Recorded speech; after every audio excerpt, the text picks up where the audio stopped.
Saya dengar lepas maghrib, tazkirah dekat area KL, ustaz tu cakap, roh dan jasad, roh daripada tempat tinggi, jasad daripada tanah. Soalan saya, ustaz tu cakap roh tu dereba bagi jasad.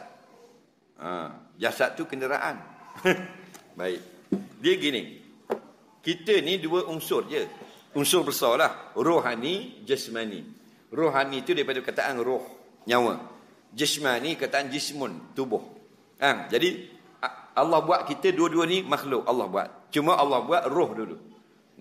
Roh dulu Allah buat. Jasad sampai masa kita duduk dalam perut mak kita. Masa ayah kita bertunang dengan mak, tak ada lagi jasad kita.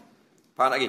Jadi bila berlakunya pertemuan mak dengan ayah kita, maka Allah sebut dalam Quran 40 hari dalam rahim mak berbentuk air mani.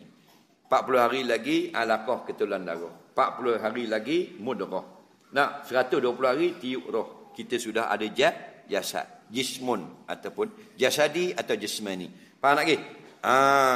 Jadi bila 120 hari berbentuk janin, suku tak hidup.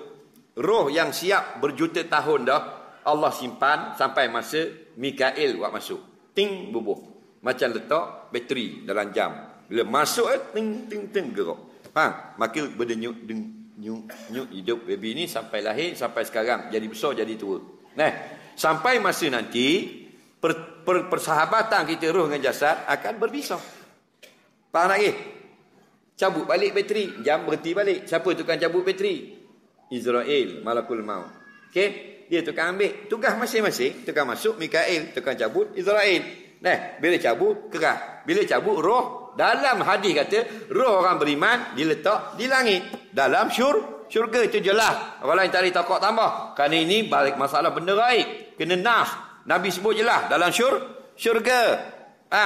Ada hadis sebut dalam temalak burung warna hijau. Ada sebut dalam satu kubah dalam masjid, dalam syurga warna hijau. Bukan oren, warna hijau.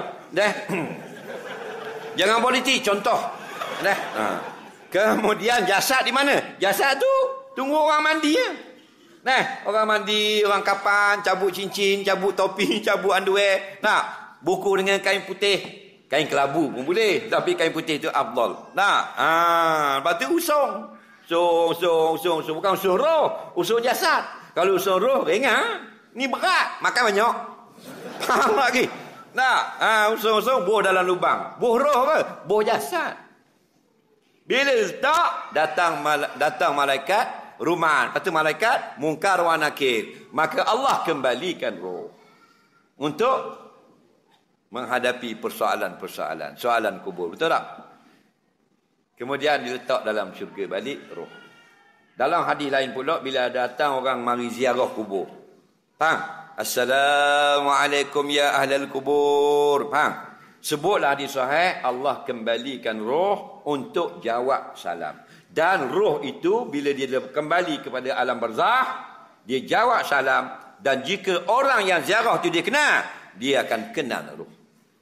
Dia akan kenal orang ziarah. Dan dia rasa senang hati sebab sunyi lama orang mari teman. Orang kalau dia orang teman tu 5 minit ziarah, 5 minit dia senang hati.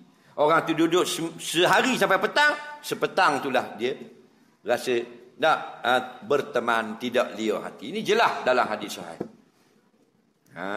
Bukan kita beri salam kosong. Dia dengar tak Assalamualaikum ya ahlal kubur. Kurang-kurang. Kalau tak pandai Assalamualaikum, jangan salam mereka, jangan gitu. Faham lagi? Kurang-kurang Assalamualaikum. Tapi Nabi khabar yang terbaik Assalamualaikum ya ahlul kubur. Hadis yang lain Assalamualaikum ya dara qaumil mu'minin. Salam sejahtera atas kamu wahai penduduk negeri orang-orang beriman. Faham? Dan seumpamanya ada 5-6 hadis. Nabi sebut Allah kembalikan roh. Faham? Dan dia jawab salam waalaikumsalam. Kalau anak yang dia ada waalaikumsalam ya waladi. Dan atas kamu juga salam sejahtera wahai anakku. Nampak? Dia jawab. Ingat kita beri kosong itu. Dia jawab. Cuma kita beri salam, dia dengar. Dia jawab salam, kita tak dengar. Bermakna kita lebih kuat pendengaran atau mayat?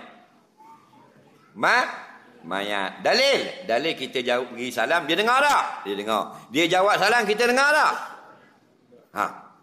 Kita dengar tak? Kenapa Tuhan tak bagi kita dengar? Sebab kalau kita dengar, jadi dua mayat. Tunggu.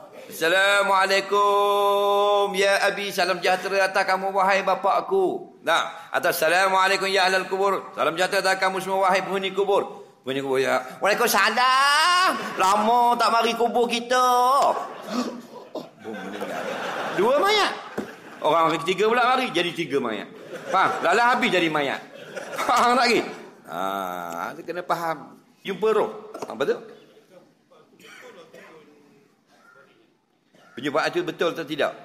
Okey. Ya, bila awak mimpi, awak pergi ke siapa pergi? Awak pergi? Ada tak atas katil? Mana bangun berjalan lah? Nak tanya tu je. Bila roh pergi, roh boleh jumpa tak dengan roh? Itu mudah bagi Allah. Okey? Bila kita ni ada dua roh di segi pencerahan lah. Ruhul yaqazah, ruhul hayah. Ruhul hayah, ruh masuk hidup, keluar mati. Ruhul yaqazah, ruh penglihatan ketika tidur. Faham lagi? Batu orang nyandor di masjid tunggu orang semayang asar. Tak, kerana dia semayang zuhur malah nak balik. Dia sandar 15 minit tapi dalam tu siap buat haji dalam mimpi.